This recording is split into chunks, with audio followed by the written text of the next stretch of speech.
After 30 to 35 plus એજમાં તમને ઘણા બધા ફેરફારો શરીરમાં થવા સંભવ છે, કારણ કે ઘણીવાર આપણે ઘણા બધા મિનરલ્સ વિટામિન્સની ડેફિશિયન્સી થતી હોય છે, ઘણી બધી આપણે તકલીફો થતી હોય છે. તો આ જ ડિમ્પલ્સ ડિસીઝમાં 3 જુદી જુદી આપણે એનર્જી સ્મૂધી તૈયાર કરીશું, જેને તમે વેટ લોસમાં પણ લઈ શકો, ઇન્સ્ટન્ટ એનર્જીમાં પણ લઈ શકો છો. એન્ડ જો તમને પ્રી ડાયાબિટીક છે અથવા કંટ્રોલ ડાયાબિટીક છે તો તેમાં પણ તમે લઈ શકો છો. તો ચલો ફર્સ્ટ એનર્જી શેક ઓર સ્મૂધી રેસીપી શરૂ કરીએ. તો સૌથી પહેલાં લેશું આપણે 2 ચમચી જેટલી બદામ, 2 ચમચી જેટલા કાજુ અને 2 ચમચી જેટલી પીળી કિસમિસ લેશું.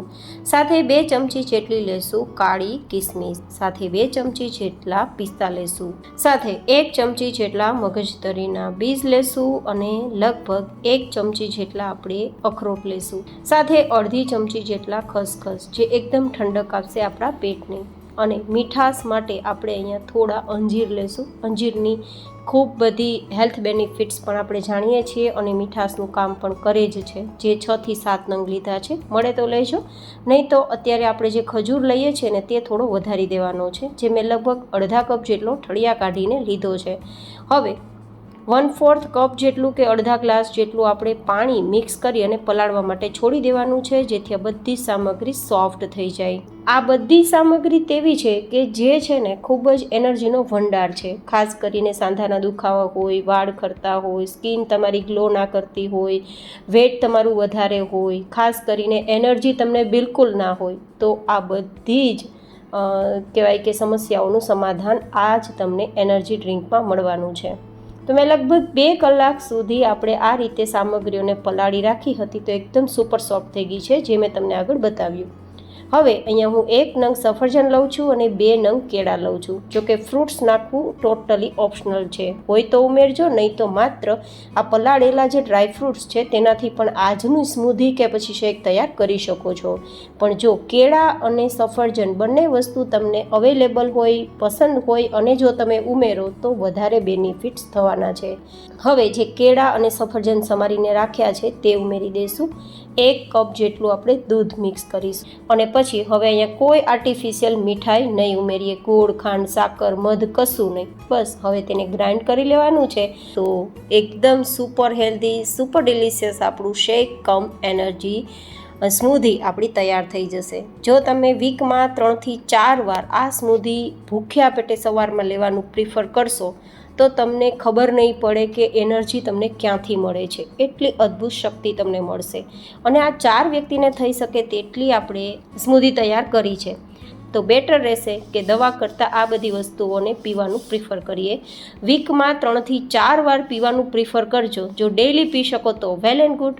આફ્ટર 30 to 35 પ્લસ એજમાં પહોંચેલી કોઈ પણ મહિલા છે, ખાસ કરીને પ્રી મોનોપોઝ, પોસ્ટ મોનોપોઝ કે પછી મોનોપોઝ સમયમાં તો લેવું જ જોઈએ, જે તમારી માનસિક અને શારીરિક લેવલને બેલેન્સ રાખશે. તો ફર્સ્ટ એનર્જી સ્મૂધી ઓર શેક તમને કેવું લાગ્યું એ મને કોમેન્ટમાં જરૂર બતાવજો. હવે સેકન્ડ આપણી સ્મૂધી તૈયાર કરીશું. જો કદાચ ફર્સ્ટ તમને પસંદ ના હોય તો સેકન્ડ તૈયાર કરી શકો છો, જેમના માટે આપણે 2 ચમચી કાજુ, 3 નંગ અંજીર અને 2 ચમચી કિસમિસ લેશું અને સાથે લેશું 5 થી 6 ખજૂર, જેના ઠળિયા કાઢી ટુકડા કરી અને ઉપયોગમાં લીધા છે. હવે આ બધી સામગ્રીને સરસ મજાની સોફ્ટ કરવાની છે, તો પાણી ઉમેરી દેશું. ગરમ પાણીમાં પલાળશું ને તો 15 મિનિટમાં પલળી જશે, તો તેમની સાઈડમાં રાખી દેશું. અને ત્યાં સુધીમાં 3 નંગ જેટલા મેં જે કેળા લીધા છે તેની છાલ કાઢીને ટુકડા તૈયાર કરી લેશું. ગાઈઝ, જો તમે ડાયાબિટીક પેશન્ટ છો અને તમે આ સ્મૂધી પીવા માગો છો તો ઓફકોર્સ પી શકો છો. બસ તમારું ડાયાબિટીક કંટ્રોલમાં હોવું જરૂરી છે. એન્ડ હા, તમને લાગશે કે કેળા મીઠા હોય છે, કિસમિસ અંજીર મીઠા હોય છે, તો ડાયાબિટીસમાં કઈ રીતે પી શકાય? જો તમે રોટલી અને રાઈસ ડાયાબિટીસમાં ખાતા હોય તો આ સ્મૂધી ઓફકોર્સ લઈ શકો છો, કારણ કે રોટલી અને રાઈસનો જે જીઆઈ છે ને તેના કરતાં અડધો ઓછો આ બધી સામગ્રીઓનો જીઆઈ હોય છે. તો તમે વીકમાં 2 વાર તો આ સ્મૂધી પી જ શકો છો, જો તમે રોટલી અને રાઈસ ખાતા હોય તો. પણ શરત એ છે કે જ્યારે આ સ્મૂધી પીવી હોય ત્યારે તમારે રોટલી અને રાઈસ ન ખાવા જોઈએ, પણ તેની સામે તમારે મિલેટ ખાવા જોઈએ, જેમાં ફાઇબર વધારે હોય તે વસ્તુઓ ખાવી જોઈએ, જેથી તમે બેલેન્સ કરી શકો તમારા શુગરને અને આ વસ્તુઓ પીને આનો આનંદ પણ લઈ શકો.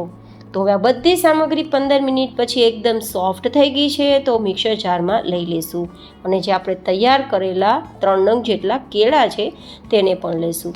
મેં આ સ્મૂધી એ રીતે તૈયાર કરી છે કે તમે ઓછા ડ્રાય ફ્રૂટ્સથી તૈયાર કરી શકો. ફર્સ્ટ નંબરનું શેક અથવા તો તમે જે સ્મૂધી છે મેં તૈયાર કરીને આપી તમને, તે તમે લઈ શકો તો વેલ એન્ડ ગુડ રિઝલ્ટ તમને મળશે. બધા જ પોષક તત્વો B12, વિટામિન ડી, કેલ્શિયમ, આ બધા જ જે આપણને ડિફિશિયન્સી અમુક એજ પછી થતી હોય છે તો તે પૂરી થશે અને આપણે શરીરમાં એનર્જી બૂસ્ટ થશે. હવે 1 કપ જેટલું દૂધ ઉમેરીશું એન્ડ ધેન ગ્રાઇન્ડ. આમાં કોઈ પણ પ્રકારની શુગર આપણે નથી મિક્સ કરવાની, ન ખાંડ, ન સાકર, ન ગોળ, ન મધ. ઓકે, આ ડ્રિંક છે તેને તમે મોર્નિંગમાં જો ભૂખ્યા પેટે 1 ગ્લાસ લેવાનું પ્રિફર કરશો તો હું તમને ગેરંટી આપું છું આખો દિવસ તમે કામ કરશો, તમને થાક બિલકુલ ફીલ નહીં થાય એન્ડ તમને જમવાની પણ જરૂર ના પડે. એટલું સુપર હેલ્ધી છે પણ એટલું સુપર એનર્જેટિક આ ડ્રિંક છે. તો હવે અહીંયા તમે ગાર્નિશિંગમાં ડ્રાય ફ્રૂટ્સનો યુઝ કરી શકો અથવા ગુલાબની પાંખડીથી પણ તમે આ રીતે ગાર્નિશ કરી સર્વ કરી શકો છો અથવા વિધાઉટ ગાર્નિશિંગ પણ સર્વ કરી શકાય. તો આ ડ્રિંક કેવું લાગ્યું એ પણ કોમેન્ટમાં જરૂર બતાવજો. હવે તૈયાર કરીશું 3જા નંબરનું એનર્જી શેક ઓર સ્મૂધી ઓર ડ્રિંક. તો જેમના માટે આપણે અહીંયા લેશું 2 ચમચી જેટલા સફેદ તલ.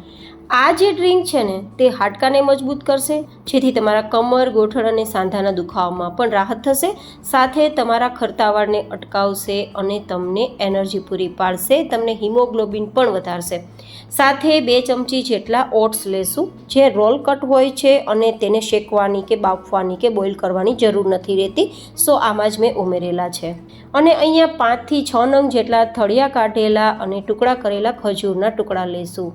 ગાઈઝ, આ સ્મૂધી તમે વેટ લોસ એકદમ ઝડપથી કરવું હોય એટલે કે તમારે ફટાફટ તમારું વજન ઘટાડવું હોય તો આ જે 3જા નંબરની સ્મૂધી આપણે તૈયાર કરીએ છીએ તે જરૂરથી ટ્રાય કરજો. તમારું વજન તો ઘટશે, તમારું ડાયાબિટીસ કંટ્રોલમાં રહેશે અને ખાસ કરીને આ જે વસ્તુ છે તે પીવાથી તમને ટોટલી મિનરલ્સ, વિટામિન્સ તો મળશે જ, સાથે સાથે તમને જમ્યા વગર ડબલ શક્તિ પણ મળશે. તમારું માનસિક અને શારીરિક લેવલ પણ એકદમ બેલેન્સ રહેશે. હવે 1 નંગ જેટલું સફરજન આપણે લેશું, જેના ટુકડા કરી લેશું અને પછી બધી સામગ્રી આપણે મિક્સરમાં લઈ લેશું અને લગભગ 1 કપ જેટલું દૂધ ઉમેરી અને ગ્રાઇન્ડ કરી લેશું. આ બધી સામગ્રી આપણે જે પલાળેલી છે ને તે સોફ્ટ થઈ ગયા બાદ જ આ રીતે આપણે ગ્રાઇન્ડ કરવાનું છે, જેથી ટેક્સચર એકદમ સ્મૂધ આવે અને આપણે પસંદ પણ પીવામાં ખૂબ આવે તે માટે. તો આ રીતે આપણી આ જે ઓટ્સ કમ ફ્રૂટ્સ જેને કહી શકો તમે તે સ્મૂધી જે સ્પેશિયલી વેટ લોસ માટે છે તમે લઈ શકો છો. જો કે આગળ બતાવેલી બધી જ સ્મૂધી તમે વેટ લોસમાં, ડાયાબિટીકમાં પણ લઈ શકો છો, પણ મેં બતાવ્યા પ્રમાણે તમારે કરવાનું રહેશે. તો આજની મારી આ 3 સ્મૂધી અથવા શેકની રેસીપી કેવી લાગી એ કોમેન્ટમાં મને જરૂર બતાવજો. ફરી મળીશું એક નવી જેન હેલ્ધી રેસીપી સાથે. ત્યાં સુધી stay healthy and stay happy.